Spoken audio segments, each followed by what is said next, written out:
Assalamualaikum warahmatullahi wabarakatuh. Alhamdulillah wahdah, wassalatu wassalamu ala rasulillah. Allahumma salli ala nabil hashimi Muhammadin wa ala alihi wasallim taslima. Bapak ibu ikhwan akhwat yang berbahagia, bila kita baru saja mengalami trauma, baru mengalami pengalaman sakit hati, baru kecewa, baru marah-marah, atau baru kena marah ya, atau baru putus cinta misalnya, atau juga baru gagal usaha, lalu kemudian kita berpikir jahat, tetapi kecepatannya lamban. Apa rasanya Bapak Ibu ikhwan akhwat sekalian? Wah, tidak enak sekali di badan ya. Kita akan merasakan kesakitan psikosomatik yang parah di badan. Atau misalnya kita baru saja melakukan keras otak, melakukan diskusi ilmiah ya, atau kita baru saja rapat atau diskusi di forum-forum ilmiah lainnya, lalu kita berzikir jahar. Apa yang kita rasakan? Kita pun merasakan berat di badan, kita pun mengalami psikosomatik, kita merasakan kepala yang berat, pundak yang pegal-pegal, ngantuk, dan sebagainya. Bapak Ibu saudara ikhwan akhwat sekalian, kenapa kita mengalami psikosomatik di badan? Kenapa badan kita merasakan lelah, capek ketika zikir jahar itu? Hal ini disebabkan oleh kerja pikiran bawah sadar kita, disebabkan oleh aktifnya batin intelektual bawah sadar kita. Jadi Bapak Ibu sekalian, di alam bawah sadar itu kita berpikir, kita melakukan aktivitas intelektual, kita melakukan penilaian, kita melakukan analisis pikiran. Makanya kita merasakan psikosomatik di badan. Jadi kita berpikir bawah sadar di sini ya Bapak Ibu. Tapi saya tidak menyadarinya Ustaz. Ya, kita tidak menyadari kita telah berpikir, karena memang kita berpikir di bawah sadar. Karena itulah kita tidak menyadari pikiran-pikiran kita sendiri. Bapak Ibu saudara sekalian yang berbahagia, ketika kita zikir jahar, itu akan muncul memori-memori dari batin bawah sadar kita, dari hati kita yang terdalam. Memori-memori itu terkadang sangat kuat, terutama bagi mereka yang baru mengalami pengalaman sakit hati, atau memori yang muncul itu tidak begitu kuat ya. Memori-memori intelektual misalnya, terutama apabila kita baru saja melakukan diskusi, melakukan rapat yang menuntut kita untuk menyerahkan akal intelektual kita. Memori-memori yang muncul itu tanpa sadar kita telah melakukan penilaian kepadanya, kita telah menganalisisnya di batin kita yang terdalam. Karena itulah kita mengalami psikosomatik di badan.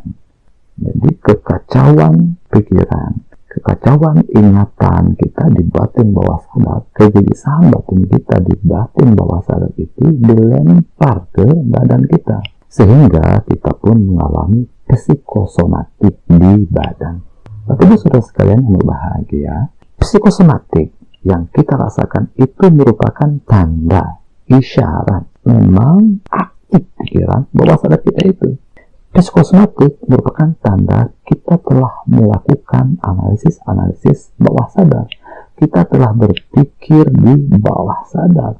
Jadi psikosomatik ini pun merupakan tanda bahwa kita memang masih menyimpan memori-memori yang tidak penting di batin bawah sadar. Yang memori-memori itu kemudian kita nilai, kita analisis, kita komentari.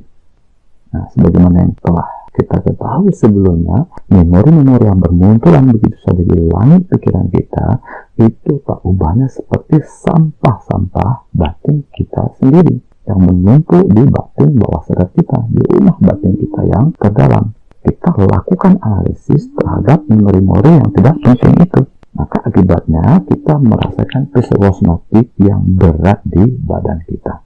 Kemudian, ketika kita mengalami psikosomatik yang berat di badan, itu tidak enak zikirnya ya. Apalagi dengan zikir yang lamban tadi, akan menggelisahkan batin kita. Nah, bagaimana cara kita mengurangi beban-beban psikosomatik di badan itu? Bagaimana cara kita mengurangi kerja pikiran bawah sadar kita itu? Bagaimana cara kita melumpuhkan pertahanan ego bawah sadar kita itu? Kita harus menaklukkan pikiran kita sendiri ya Bapak Ibu. Ini yang pertama kali harus kita lakukan. Pikiran itu harus kita tundukkan. Ingatan bawah sadar harus kita jinakkan. Bila pikiran bawah sadar ini terbiarkan tanpa pengendalian, ingatan bawah sadar ini kita biarkan ngablung, ngacaprak, ngalir ngidul, maka zikir akan berakhir dengan kegelisahan. Tentu saja batin kita pun tidak akan maju-maju karenanya. Batin kita tidak akan berkembang. Di samping itu, psikosomatik yang kita rasakan di badan itu tidak berkurang juga. Kita tetap merasakan lelah, merasakan capek di setiap zikir yang kita lakukan. Lalu bagaimana cara kita melumpuhkan ego bawah sadar itu? Bagaimana cara kita agar bebas dari beban-beban psikosomatik di badan? Caranya adalah kita mempercepat zikir jahar itu. Nah, ini fungsi kecepatan ya Bapak Ibu, kecepatan zikir jahar itu. Jadi kita percepat zikir jahar itu dari gigi 3 naik ke gigi 4, naik ke gigi 5. Dengan mempercepat kecepatan zikir jahar itu, kita berusaha untuk mendapatkan seni zikir jahar itu. Jadi di dalam zikir jahar itu ada seni ya Bapak Ibu, ada musik, ada tarian di dalamnya. Nah, kita harus dapatkan musik dan tarian zikir jahar itu. Dengan diperolehnya musik dan tarian zikir jahar itu, pikiran kita yang liar dan kesana kemari itu menjadi lebih terkendali. Ingatan kita menjadi lebih lunak karenanya. Pikiran kita pun, batin kita pun, ingatan kita itu menjadi lebih tenang karenanya. Maka bersamaan dengan tenangnya pikiran, beban-beban psikosomatik yang kita rasakan di badan itu pun menjadi berkurang, menjadi tidak begitu terasa karenanya. Inilah hebatnya zikir jahar itu ya Bapak Ibu. Jadi bagi kita yang baru saja mengalami trauma, sakit hati, atau baru saja melakukan rapat yang mengarahkan akal intelektual kita, itu kalau zikir jahar dengan lamban, wah itu capek sekali di badan ya. Tetapi bagaimana cara kita mengurangi psikosomatik di badan ini? Kita percepat zikir jaharnya. Kita usahakan untuk memperoleh seni zikir jahar, musiknya, tariannya, sehingga kita pun bisa mengamalkan zikir jahar itu lebih nyaman, lebih menyenangkan. Karena memang batin kita itu ketika tersentuh dengan seni, ketika tersentuh dengan musik dan tarian, terutama yang ada di dalam zikir jahar itu, batin kita menjadi lebih tenang. Pikiran kita yang kacau balau, yang liar itu menjadi lebih terkendali, sehingga kita pun tidak diganggu oleh pikiran-pikiran bawah sadar. Akibatnya kita pun bisa terbebas, tidak terlalu terbebani oleh beban-beban psikosomatik yang kita rasakan di badan. Jadi kita kendalikan semua keliaran itu, kepala yang pusing, badan lelah, pegah-pegah, dan sebagainya. Pikiran liar ke mana-mana, ingatan ngablu, ngacaprak, ngalir gitu. Kurangi semua itu, kendalikan semua itu dengan musik dan tarian yang terdapat di dalam zikir jahar itu.